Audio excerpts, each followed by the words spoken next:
নমস্কার, আমি আজকে খুব সহজে এবং একটু আলাদা মাংস রান্না করে দেখাবো, মুরগির মাংস অবশ্যই। তো প্রথমে আমি আলুগুলো ডুমো ডুমো করে লাল লাল করে ভেজে নেব সামান্য নুন আর হলুদ দিয়ে। আর একটা অবশ্যই এর মধ্যে দুটো রসুন আর একটা শুকনো লঙ্কা ফোড়ন দেবো আলু ভাজার সময়। আর আমি মাংস ম্যারিনেট করে রেখেছিলাম মাংস ভালো করে ধুয়ে 1 চামচ রসুন পেস্ট, 1 চামচ আদা পেস্ট, সামান্য সর্ষের তেল, 2 আঙুলে ওঠে এরকম 1 চিমটি নুন আর 1 চামচ হলুদ দিয়ে ম্যারিনেট করে রেখেছিলাম 20 মিনিট। তো আলু আমার লাল লাল ভাজা হয়ে গেছে। এরপর আমি এই তেলটার মধ্যেই কিছু গরম মশলা ফোড়ন দিয়ে দেবো। গরম মশলা ফোড়ন দিয়ে তারপর আমি একটা বড় পেঁয়াজ এবং একটা ছোট পেঁয়াজ কুচিয়ে দিয়ে দেবো, আর একটা বড় পেঁয়াজ আর একটা মিডিয়াম পেঁয়াজ পেস্ট করে এর মধ্যে দেবো। অবশ্যই লঙ্কা পেস্ট করে দিতে হবে, কাঁচা লঙ্কা। এর মধ্যে আমি কোনো কাশ্মীরি মির্চ ব্যবহার করব না, এমনি লাল হয়ে যাবে। যখন আমি মশলা কষাবো, যখন আমি টমেটো পেস্ট দেবো, তখন ওই টমেটোর মধ্যে একটুখানি নুন আর একটুখানি চিনি দিয়ে নেব মাংস কষানোর সময়। আর টমেটোর মধ্যে 1.5 চামচ মতো জিরে পেস্ট, গোটা জিরে, সাদা জিরে পেস্ট আর সামান্য ধনে পেস্ট দিয়ে দেবো। দিয়ে আমি মশলা ভালো করে নাড়িয়ে চাড়িয়ে নেব। আচ্ছা, মশলা আমার হতে থাকুক, কতক্ষণ আমি বলে রাখি। রেসিপিটি ভালো লাগলে আমার চ্যানেলটিকে লাইক, কমেন্ট আর সাবস্ক্রাইব করে নেবেন প্লিজ। তো আমি এখানে পেঁয়াজ কষাচ্ছি। পেঁয়াজ কষানোর সময় সামান্য নুন দিতে হবে, নুন দিলে পেঁয়াজটা তাড়াতাড়ি নরম হয়ে যাবে। তো আমি এখানে আদা রসুন পেস্ট যেটা করেছিলাম সেটা দিয়ে দিলাম। এরপর আমি টমেটো আর জিরের পেস্ট ওইগুলো যেগুলো করেছি সেগুলো দিয়ে দেবো। এই মশলাটা কষানো যখন আমার সম্পূর্ণ হয়ে যাবে, তখন মশলাটাকে আমি আলাদা পাত্রে উঠিয়ে রেখে দেব আর সামান্য পরিমাণ কড়াইতে রেখে দেব। কড়াইয়ের এক সাইডে রাখবো। তারপর বাকি যে তেলটা কড়াইয়ের মধ্যে থাকবে, সেই তেলের মধ্যে আমি কিন্তু ম্যারিনেট করে রাখা মাংসগুলো ভাজবো। তার মধ্যে এই পেঁয়াজ ভাজা তেলের মধ্যে যদি আমি মাংসগুলো ভাজি, তাহলে মাংসগুলো দুর্দান্ত খেতে হবে। আর আলুর মধ্যে রসুন দিয়ে আর শুকনো লঙ্কা ফোড়ন দিয়ে যদি আলু ভাজা হয় যে কোনো তরকারির জন্য, তাহলে আলুগুলো খেতেও খুব টেস্ট লাগে। মাংসর থেকেও বেশি টেস্ট লাগবে।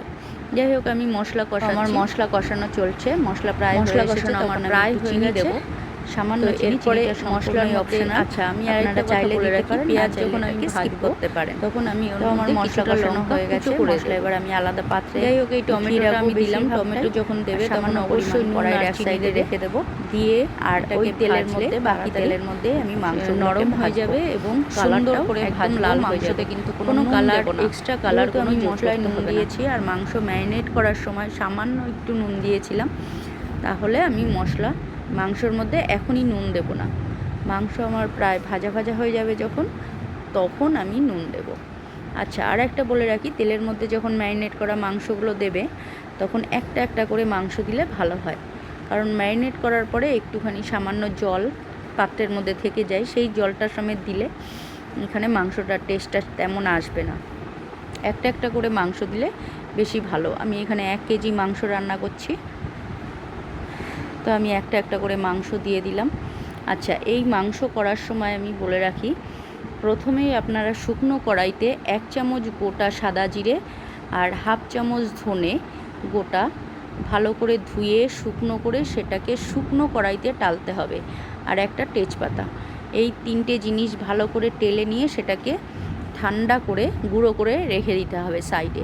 একদম যখন আমার মাংস রান্না হয়ে যাবে, তখন আমি একদম শেষে 1/2 চামচ গরম মশলা আর 1 চামচ ওই গুঁড়োটা, মানে ওই মশলার গুঁড়োটা দিয়ে একবার ফোটানোর পরেই কিন্তু ঢাকা চাপা দিয়ে রেখে দিতে হবে, ওভেনটা বন্ধ করে। এটা করলেই মাংসটা খেতে অসাধারণ হয়ে যাবে। যাই হোক, মাংস আমার প্রায় কষানো হয়ে যাবে যখন, তখন আমি এর মধ্যে ওই মশলা যেটা উঠিয়ে রেখেছিলাম সেইটা দিয়ে দেব।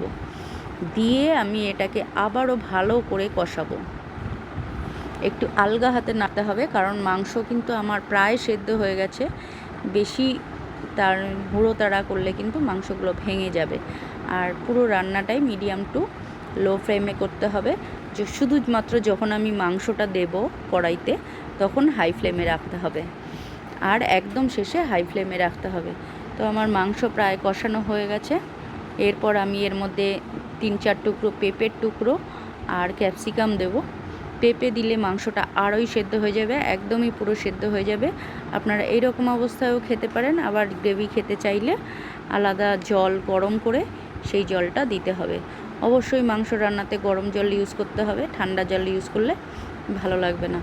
এইমাত্র আমি এখন পেঁপে আর ক্যাপসিকাম দিয়ে দেবো। মাংস কিন্তু আমার প্রায় 80% সেদ্ধ হয়ে গেছে।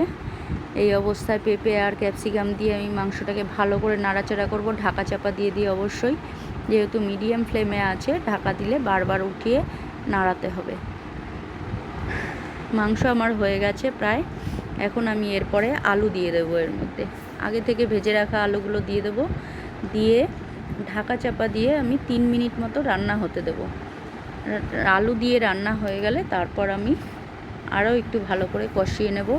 কষিয়ে নেওয়ার পরে আমি এটার মধ্যে গরম জল দিয়ে দেব, দিয়ে যখন যতটুকু আমরা গ্রেভি রাখবো সেই পরিমাণ ঝোল রেখে তারপর আমরা এটা গরম মশলা আর সেই ভাজা মশলাটা দিয়ে ঢাকা চাপা দিয়ে একবার ফোটানোর পরে বন্ধ করে ওভেনটা ঢাকা চাপা দিয়েই রাখতে হবে।